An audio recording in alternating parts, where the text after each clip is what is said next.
On the first day of Christmas, my true love gave to me. Bonjour à tous, aujourd'hui on fait la petite vidéo pour vous présenter le Seigneur des Anneaux, en fait, Voyage en Terre du Milieu, qui est un reprint en fait qui vient de revenir là un petit peu avant les fêtes, et donc du coup un gros jeu de société bien sympathique pour donc de 1 à 5 joueurs, et c'est un jeu d'aventure. Donc en fait le concept du Seigneur des Anneaux, c'est que vous allez incarner en fait les personnages du film, donc vous allez avoir Bilbon, Gimli, Aragorn, Legolas et j'en passe.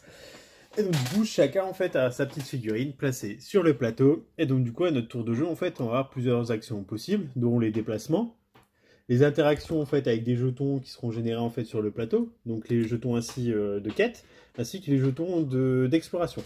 Donc quand on se déplace en fait dans une pièce, automatiquement la zone sera explorée. Et la petite particularité en plus de ce jeu, donc du coup, en plus c'est un jeu donc du coup d'aventure, c'est un jeu d'aventure en fait qui est généré via une application en fait, donc vous avez en parallèle, vous pouvez l'utiliser sur PC, tablette et smartphone.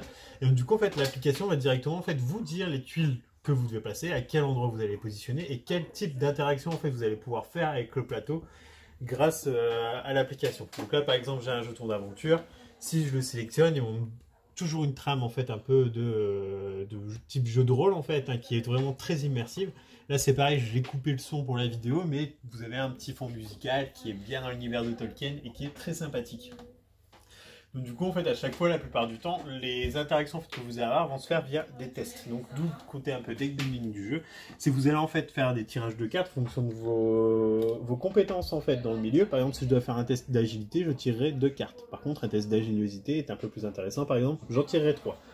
Donc je tire les cartes et si j'ai la possibilité en fait de faire des réussites, c'est via des touches. En fait, le petit symbole que vous avez ici, c'est une réussite. Donc du coup, je rentre en fait directement les résultats des tests dans l'application. Ça détermine si j'ai réussi ou pas. Donc ça peut être très important en fait pour la suite de l'aventure. Donc du coup, côté deck building parce que vous allez pouvoir en fait gagner de l'expérience, des niveaux, et donc du coup, grâce à ça, dépenser en fait ces points pour pouvoir acheter des nouvelles armes et vous équiper en fait un peu plus lourdement. Fabien vous a fait un petit passage en fait juste là-bas, donc du coup vous avez un concept de combat aussi en rapproché. Donc du coup, si tu peux revenir ici mon petit, vous allez pouvoir en fait vraiment cibler en fait les combats de façon à ce qu'il y ait des éléments en fait du décor qui influent vraiment plus que sur la carte complète.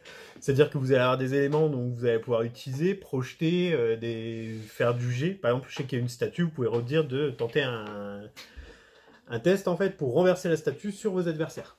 En sachant que du coup chaque adversaire va avoir un certain nombre de points de vie, et ça c'est pareil, c'est généré par l'application. Vous allez avoir donc des cartes qui vont se jouer principalement en extérieur, dans des régions montagneuses, et vraiment aussi des parcours en fait que vous allez faire à l'intérieur. Donc du coup, très complet, très sympathique, et en plus ce qui est génial, c'est que c'est généré complètement aléatoirement. Moi je sais que j'ai eu l'occasion d'y jouer 3 fois. 3 fois j'ai fait le premier scénario et 3 fois ça a été une expérience différente. La quête principale restait la même, mais tous les événements en fait autour étaient différents, même le plateau de jeu. Donc sincèrement c'est un jeu qu'on vous recommande fortement et qui est vachement sympa en fait à jouer, et surtout notamment à plusieurs. Belle journée à vous. On the first day of Christmas, my true love gave to me.